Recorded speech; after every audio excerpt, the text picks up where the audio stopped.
arrive early in the morning. They will batch it in the evening from Tuas Marine, and all the way when they arrive here in the morning, it's just time for the operator to start work to unload the ashes onto the dump truck.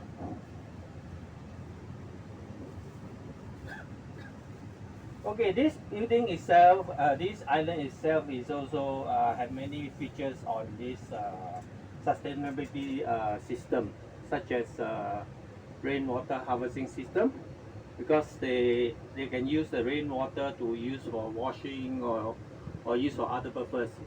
They can collect the rainwater and filter it and use for washing, use for other like maybe blending or mixing of chemical or this.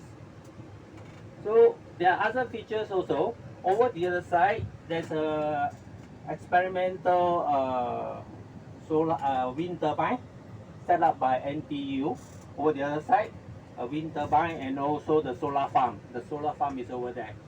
So NTU has been experimenting this on this island, the wind turbine to generate electricity.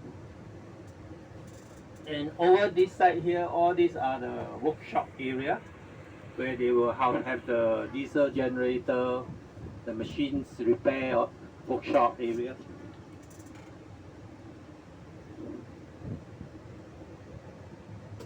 So we move on a little bit further to the green color. You see the green color over there, the fencing there.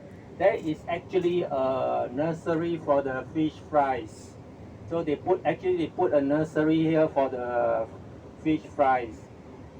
They grow the fries here, and then when the fries are mature enough, they'll transfer it to the fish farm just outside on the outside of the island itself. So the purpose of putting this fish fry so near to inside this is also to confirm that there's no toxin being leaked out to the from the incinerator ash from this leachate into the water. So they are confident enough, so they put a fish fries here.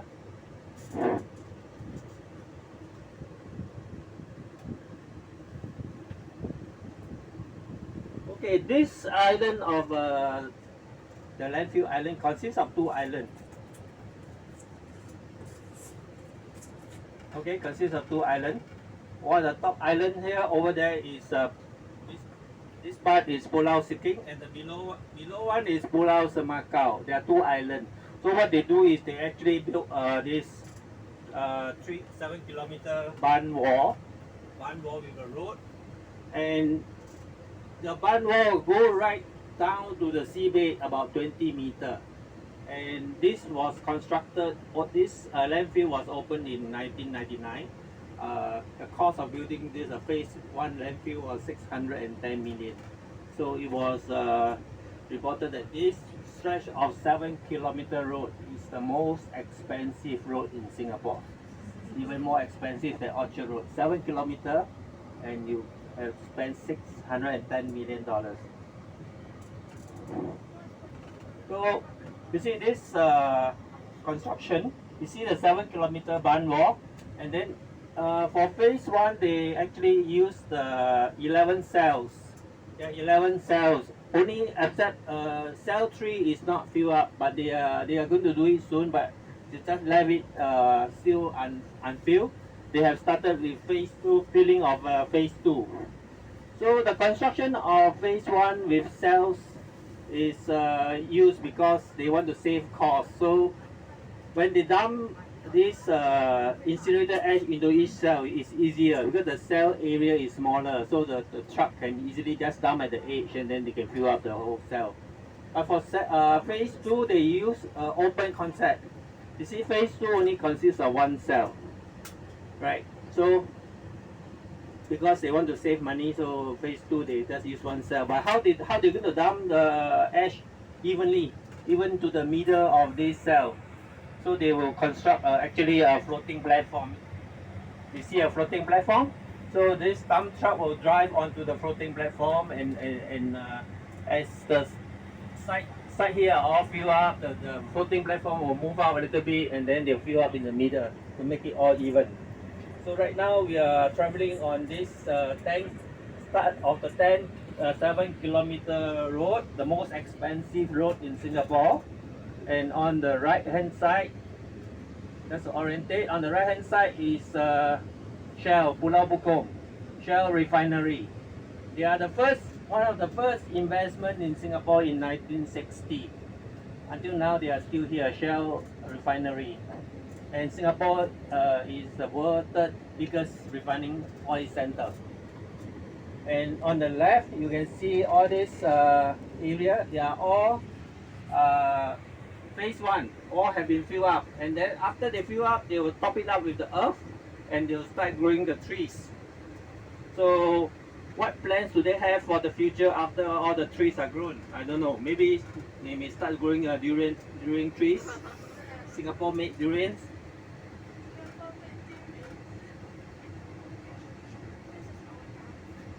So during the construction of phase one, when they construct the lagoon, they actually destroy a lot of mangrove inside this. They destroy almost about 13 hectares of mangrove. So in order to recover this, they actually replanted the mangrove on this side, the new mangrove, almost 13 over hectares of mangrove here. Okay, these are the place that they have replanted all the thing, because when they construct this, a lot of the mangrove trees were destroyed.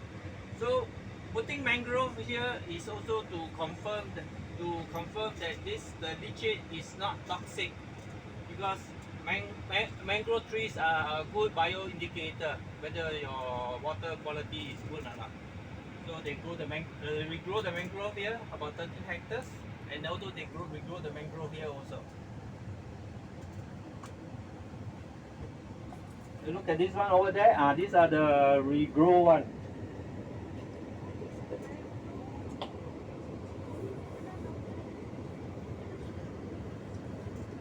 Mangrove trees is also a very good use for to safeguard this so-called rising water, the sea water. They are good barrier to the rising sea water as well.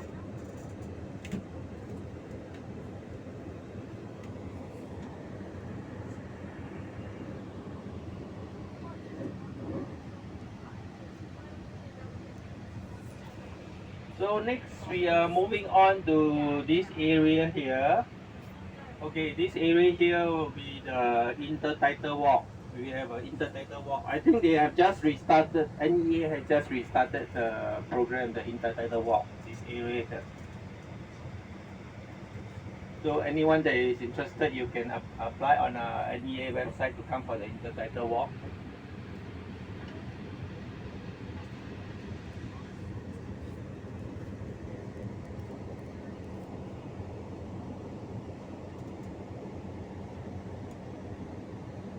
So this whole landfill area is the first design in the world using 2 islands to form the landfill area.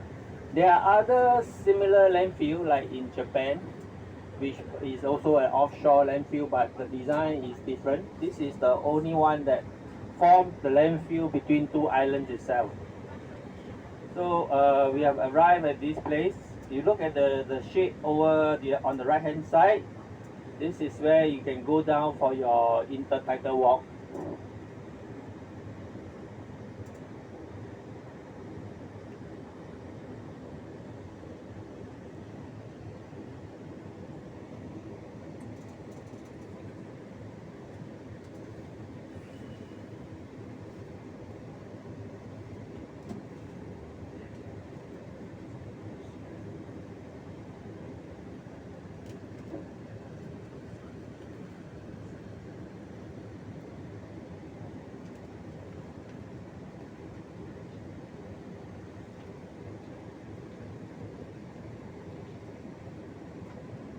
Yeah, this is part of the Intertidal walk area.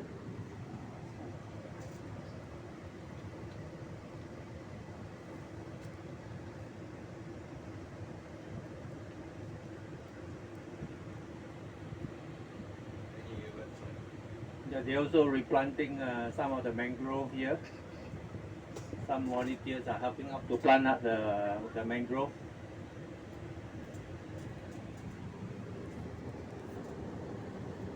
So during the construction of the phase 1, they also rediscovered in 2014, in phase 2, they discovered this Neptune cup sponge coral, which was actually thought to be already extinct. The last sighted one was in the early 1900s. So when they are constructing the phase 1, they actually discovered this Neptune cup coral here. It's almost half a meter in diameter, and they replanted it all back to this St. John Island area.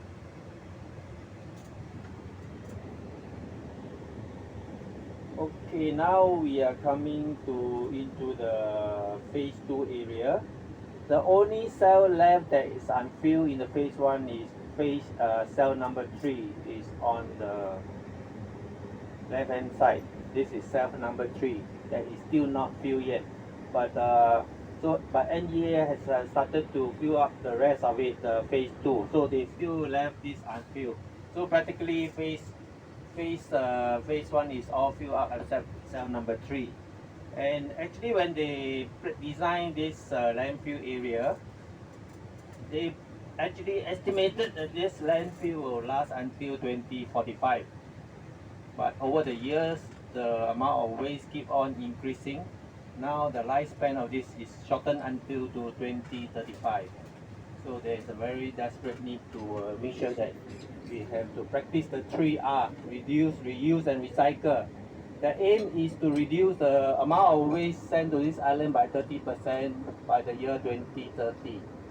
If we don't do that, I think we have no space to throw our rubbish. So I don't know what we are going to do. So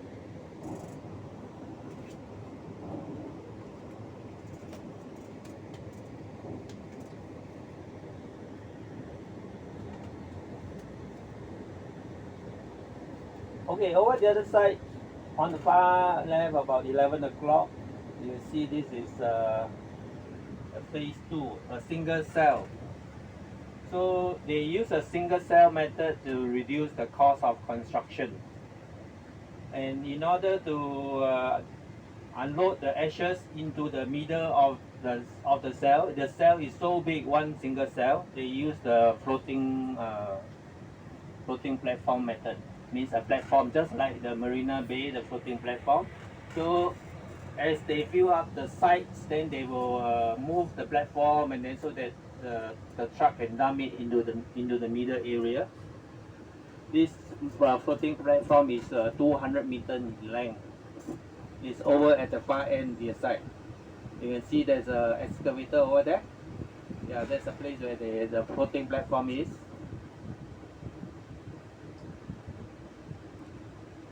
So as the cell is being filled up, the seawater will be displaced, right? The seawater will be displaced, and the seawater will displace into pipes, overflow pipes. And these pipes, they will actually send it to the wastewater treatment plant. There's a wastewater treatment plant over the other end. The wastewater treatment plant is to ensure to treat the leachate to a water quality that is suitable for discharge according to IMO standard, International Maritime Organization. They set a standard of discharge into the open sea. So they must ensure that this quality is met before they can discharge it into the open sea.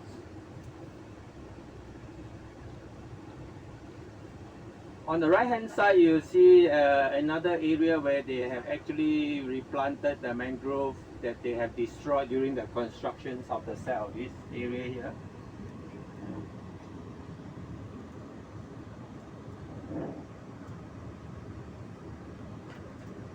Okay, you come on the left hand side, you see this white color pipe, white color standpipe there. That is sampling pipe the water sampling pipe. This pipe, or the leachate sampling pipe, this pipe will go all the way down into the cell, and then they have many of these sampling pipes all around the perimeter of the cell, and they will take samples. NEA will collect samples, and then they will send it for the lab to analyze, to prove, to confirm that the leachate is not toxic and meet the IMO discharge standard before they are allowed to discharge into the open sea. So early on, we are talking about the fries, the nursery where we have the fries. They also have a fish farm here, a fish farm that cultivates sea bass. So this area was chosen for the cultivation of sea bass because this is the area that they have done research and find that this is the area where they have the maximum oxygen content in the seawater. So it's very suitable for growing of cultivation of fish